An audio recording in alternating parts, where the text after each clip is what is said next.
my friends, my little fitness nerds. Today we are talking about reasons that you might be struggling to lose weight that have nothing to do with you actually doing something wrong when it comes to your approach to weight loss. And then also what you can do about it if you realize that you fall into one of these categories. Fat loss itself is so challenging because you are pushing against your body's natural evolutionary homeostatic mechanisms. Like, evolutionarily, we are designed to maintain homeostasis, to not really gain a lot of weight, to not really lose a lot of weight. And so to get yourself to either gain a lot of weight or lose a lot of weight, you have to push against what your body naturally wants to do. And that's just hard. And a lot of people do a lot of things wrong technically in the process. Like, maybe they're not calculating their TDEE properly, and so their calorie deficit is maybe not as much of a deficit as they think it is, or it's way too big of a deficit and they struggle because of that. And then there's a lot of people that intentionally pick a maybe not appropriate size deficit because they're trying to lose weight really quickly, and so they put themselves in like 1,000 calorie deficit, and then they wonder why they can't stick to their diet, or they wonder why they rebound as soon as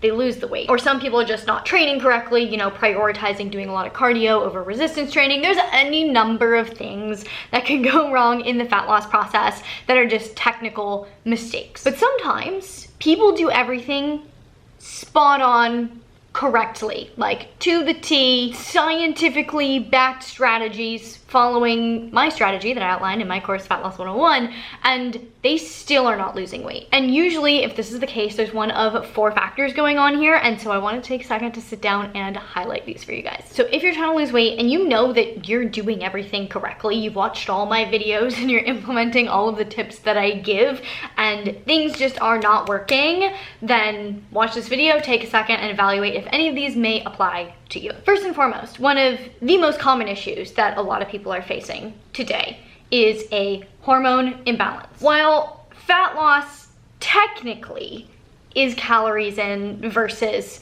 calories out, it's not as simple as calories in versus calories out, or at least it's not as simple as the number of calories you intake versus the number of calories you expend during exercise, because the body is very complex. There are a lot of factors that can affect the calories outside of the equation that have nothing to do with like how much you're walking throughout the day and how much you're training throughout the week. And one of those big factors is your hormones. Hormones play key roles in your metabolic rate, your appetite, your energy levels, where your fat is stored in your body. Estrogen, progesterone, testosterone, cortisol, insulin, thyroid hormones, all of these things come into play with the calories outside of the equation for fat loss. And there's a whole number of pathways in which these hormones and your metabolic rate intersect. This is not an endocrinology class. We're not gonna be in a lecture for 3 hours about all of these hormones, but what is important to know is that if these hormones are out of balance, it will impact your metabolic rate and thus make it harder to lose fat, even if you are doing everything correct. But some examples of these are estrogen dominance, or too much estrogen in comparison to your progesterone does make your body more inclined to store body fat. Some other symptoms that might indicate this could be bloating, heavy periods, PMS, mood swings, kind of things that you would mentally associate with like a hormone imbalance could point to estrogen dominance. Also, low progesterone can lead to more anxiety, impaired sleep, which are going to have a downstream effect on fat loss, making it more difficult to lose fat. So other symptoms of this would be poor sleep, anxiety. Irregular periods could also be a symptom. Then we have insulin resistance. So if your insulin is dysregulated, your body's not going to be able to process carbohydrates as well, and that can lead to extra fat storage. Some symptoms of this might be fatigue after eating, lots of cravings, particularly for sugar, kind of your energy generally being all over the place during the day could be a symptom of insulin resistance. Then we have cortisol, the stress hormone. If you have elevated cortisol, this could also lead to excess fat storage. Other symptoms of this might be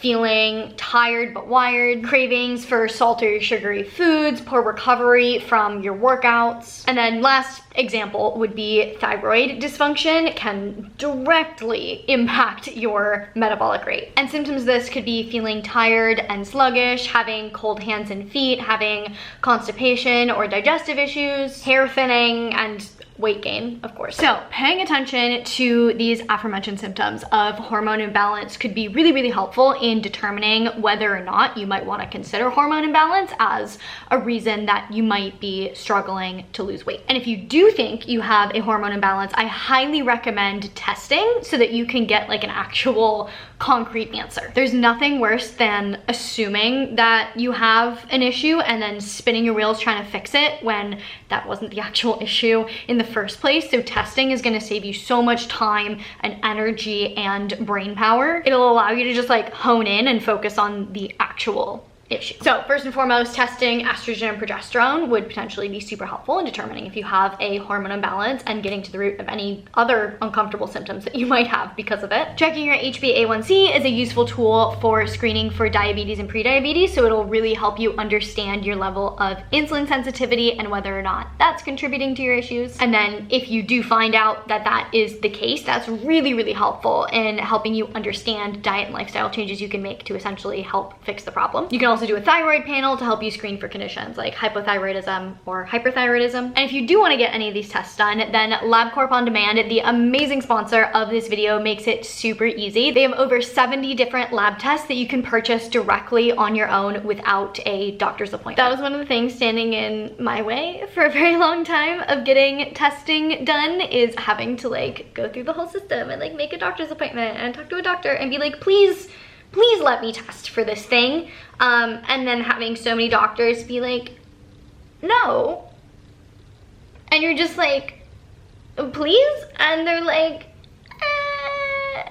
no, we don't think it's necessary. And you're like, but I have symptoms. Please just let me do the test. Why is this so hard? Like it really should not be that hard to run tests and get answers. I can feel myself about to start ranting. I'm gonna reel it in, because I feel like any of you guys who've tried to get testing done know the struggle. We can empathize. Both LabCorp On Demand, I literally just went on the website, looked through all the tests, picked the women's health test, which tested for, it was a comprehensive metabolic panel, complete blood count, urine analysis test, cholesterol and lipid panel test, HbA1c test, and thyroid test. All that. Super easy. Clicked add to cart. Didn't have anyone arguing with me about whether or not I could do this test. And it was that easy. Like it makes taking control of your own health and getting answers just so much easier. It's so much more empowering. So if you wanna take control of your own healthcare and get some answers without the headache, then you can go to trylco.com/fitandnerdy to purchase a test and then make an appointment, or just walk into one of LabCorp's over 2,000 patient service centers to run the test. With the testing, the samples are collected the same way as they would be if you had gone to the doctor and gone through the whole process. There's no need to prick your own finger or ship your sample somewhere. Lab testing is performed at LabCorp's CAP accredited, CLIA certified clinical labs. And they typically process like 3 million samples every week. You can even skip the wait room and wait in your car or wait outside or just somewhere close by until the lab tech is ready for you. You get notified by email when your results are ready, which can be as early as one day after the test. And then you'll be able to review your easy to read results online in your LabCorp patient account. And for any results that require like prompt attention, you will be contacted by email or phone. So don't put your health on the back burner. Take your health into your own hands. Get actual concrete answers with LabCorp On Demand. Again, you can go to trylco.com/fitandnerdy and use the code fitandnerdy to get yourself 20% off. Get the answers you need on your time and on your terms. I'll leave a link down in the description box below.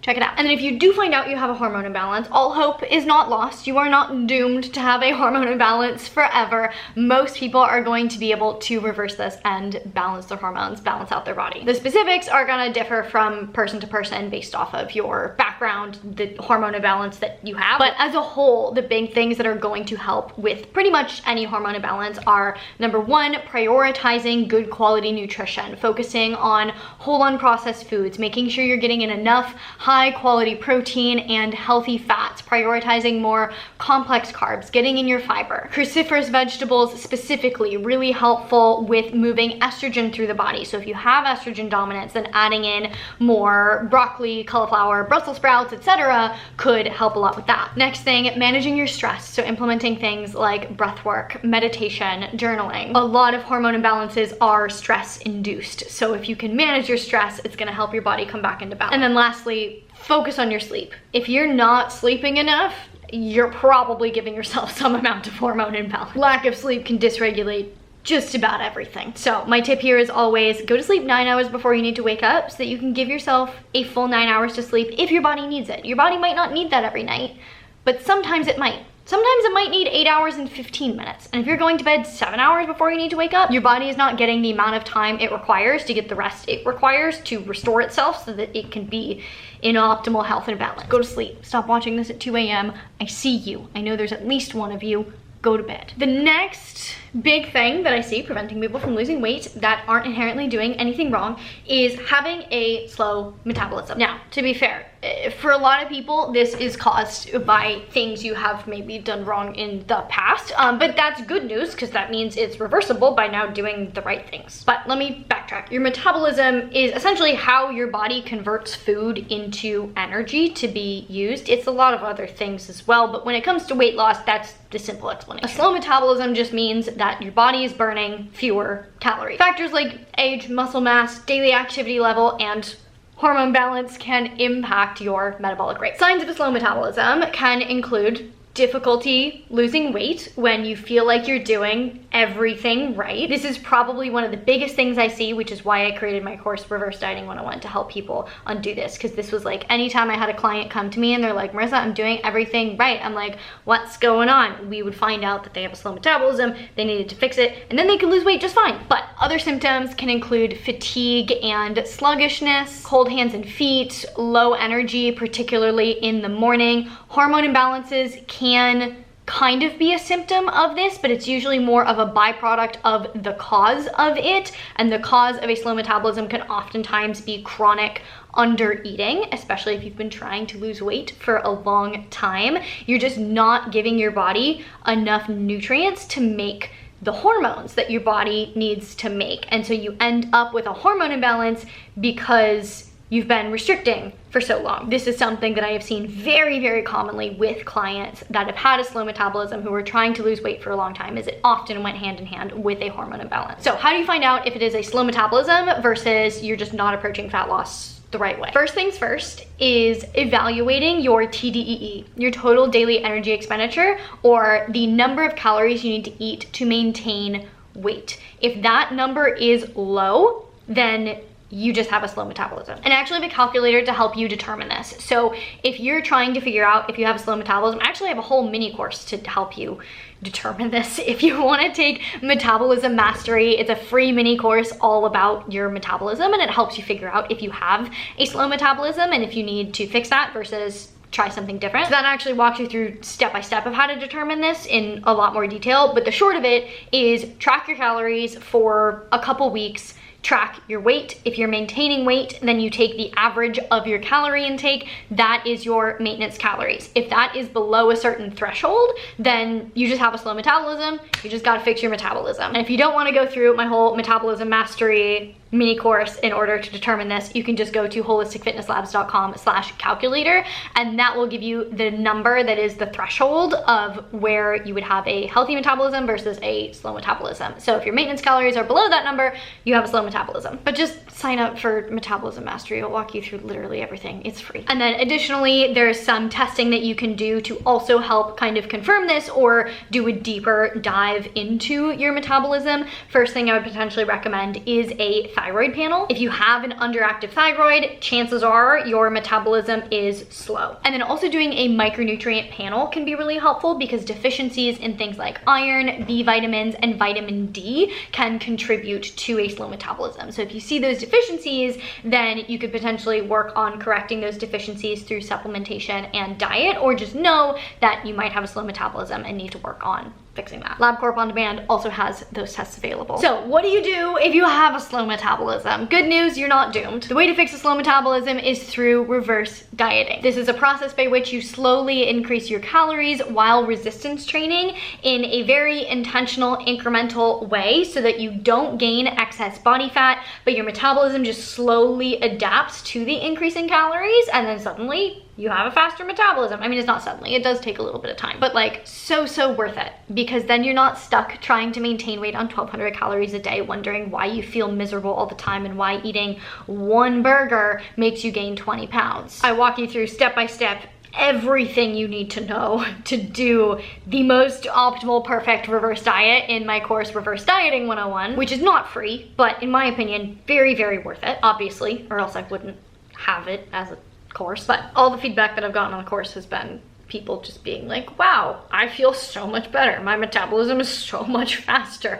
I'm losing weight. I'll leave a link to that down in the description box below as well. But if you don't want to look into that, too lazy, then basic tips I recommend are add strength training. This is like the key way to get a faster metabolism. Also, prioritizing protein can be really helpful just to support that muscle mass. And then if you do have any hormone imbalances, then working on just overall health to bring your body into optimal balance is also going to contribute to a faster metabolism. Thing number 3 that I've seen a lot of people deal with that makes fat loss feel nearly impossible is stress. Chronic stress keeps your body in fight or flight mode. It keeps your nervous system in the sympathetic state, which is the fight or flight state, rather than the parasympathetic state or the rest and digest state. This leads to increased cortisol production, which leads to increased fat storage. Stress can also lead to cravings for unhealthy foods, high sugar foods. It can disrupt your sleep, and it can easily lead to emotional stress eating. So all of those combined, really not helpful if you're trying to lose fat. The way I like to frame it is that fat is kind of like a life jacket for your body, and if your body feels like it's drowning in stress, the last thing that it wants to do is let go of the life jacket. Back when we were evolving and there were lots of times of famine that our body had to have life jackets to protect against, fat is the literal life jacket to protect against famine. I feel like most people know if they're dealing with a lot of stress, and I wouldn't worry too much about like acute stress. Like if you have a one-time stressor, that's, you know, things happen. That's not what's gonna be causing your body to store fat long-term. It's more constant, ongoing stress. And in the modern world, that's kind of hard to escape. Like traffic, work stress, relational stress, economy stress, political stress. Like there's a lot of underlying stressors in our lives that are really hard to avoid. And it's really easy to become accustomed to an underlying level of stress that just feels normal. But if you're feeling wired and tired, if you get a sudden uptick in energy when it's like bedtime, if you have a lot of cravings for more sugary or processed foods, if you're getting poor sleep, you're waking up in the middle of the night, if you feel like your recovery from workouts maybe could be better, then you could easily be dealing with a lot of like underlying chronic stress. There's also, again, several lab tests that you can do to see if this is a problem for you. Number 1 would be a cortisol test. This measures how your stress levels fluctuate throughout the day, so you can see if they're chronically elevated. And you can also test your inflammation markers, so your CRP and your homocysteine. Chronic inflammation can often be a sign of chronic stress. It can also be a sign of other things, but would be helpful to know. Biggest ways to reduce stress are, number 1, identify source of stress. See if you can reduce that. If not, then see if there's a way to improve your ability to tolerate that stress, deal with that stress, etc. But also prioritizing sleep. Sleep is huge. Sleep is key. Sleep is foundational. Again, give yourself 9 hours to sleep in case your body needs it. Incorporating more stress reducing restorative practices like meditation, breathwork, yoga, journaling, therapy. We love therapy. And the last thing that I see negatively impacting a lot of people's fat loss journeys is trauma and self-sabotage. This one is so big, and I think so often overlooked because it's so easy to kind of get into that mental spiral of feeling like you need to do things and then you're not doing the things. And you're like, I just need to do the things. And you don't take a second to think, why can't I do the things? the things that I know that I need to do, the things that I actually do have time for, can't get myself to do them. That right there is a block that a lot of people don't take a step back to evaluate. There's a lot of subconscious habits and limiting beliefs that a lot of people hold that are literally the only block to them getting to where they want to be aesthetically. Many people are just unknowingly self-sabotaging through inconsistency, through an all or nothing mentality, through a perfectionist mindset, through self-doubt, through lack of self-love or self-belief. And this is hard to unpack in one video. I actually have an entire module on this in my course Fat Loss 101, where I dive into a lot of like limiting beliefs and things to think about and consider so that you can kind of get through these blocks. But you know, I see a lot of people that don't feel deserving of getting to where they want to be, or deserving of treating themselves the way that they should, in a way that honors their body, in a way that loves their body. Like, I'm seeing this with myself with my own glow up journey. Like, when it comes to health and fitness things, I got that on lock. But when it comes to treating myself well outside of that, I feel a lot of resistance to that. And I'll just dive into myself as an example, because I'd be here forever trying to talk about everything individually, but maybe this will resonate with some people. I grew up with the belief that like low maintenance is best, high maintenance is bad, high maintenance is selfish. I grew up with the belief that if I could be low maintenance, I would be better than people that are high maintenance. And I really internalized this at like a very, very young age. And I think it's just like the media I was consuming, probably the people that I was around, I don't know. But that's something that I have been unpacking recently on my own glow up journey, and realizing how much internal resistance I have to doing things for myself that feel more high maintenance. Like getting my eyebrows done was like a whole thing. Like, I vlogged it. It's in a video that I reposted. I'm maybe about to post the video. I don't know. And like, as I was vlogging it, I felt myself over explaining why I wanted to get my eyebrows done, because I felt like I had to justify it, when like that's such a common thing that so many people do. Like, it doesn't require any justification whatsoever. But this is like a very clear block for me, like something that if I weren't very conscious of could easily stop me from doing all these things that I want to do to get to where I want to be and be the kind of person that I want to be. And a lot of people have similar blocks like this when it comes to their fitness journeys, when it comes to their fat loss journeys. And they're just not aware of them, and they just keep tripping over these blocks, wondering why they're not getting anywhere. So if you tend to start off strong and then give up after a couple weeks, or if you tend to over restrict and then end up binging, if you tend to have an all or nothing mindset where if you're not doing things perfectly, you might as well not do it at all. If you experience a lot of negative self-talk, like you look in the mirror and it's a lot of negative thoughts going on, or you genuinely believe you're never going to reach your goals, if you're always seeking quick fixes instead of long-term sustainable changes, then you might want to evaluate where your negative self-beliefs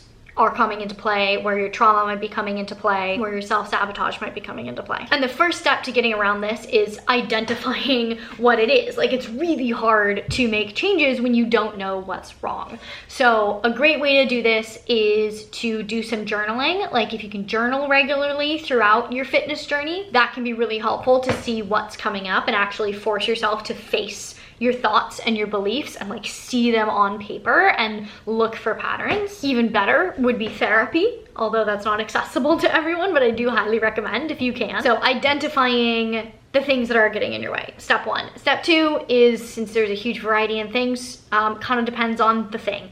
Shifting your mindset around the belief, working on healing the trauma that is causing the belief. And then also just practicing self-compassion and surrounding yourself with people that show you the love that you want to be showing yourself. I actually have, I think, a series of videos.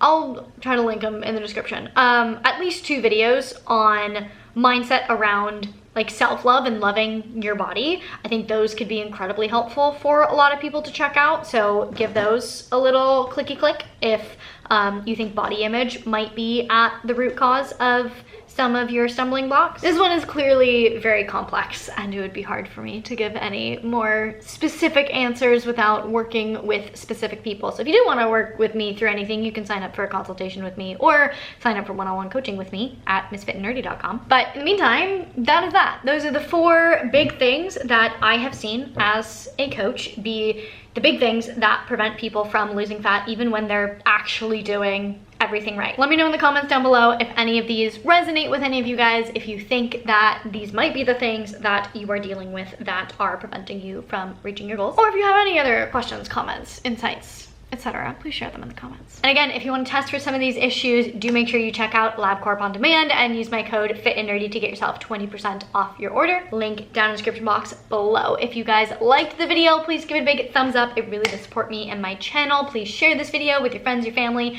your fitness buddies. If you want to see more content from me all about health and fitness, you can check it out over here. To see future videos, make sure you hit that subscribe button, hit the little notification bell so you get notified when I post a video, and I will see you very soon. Bye!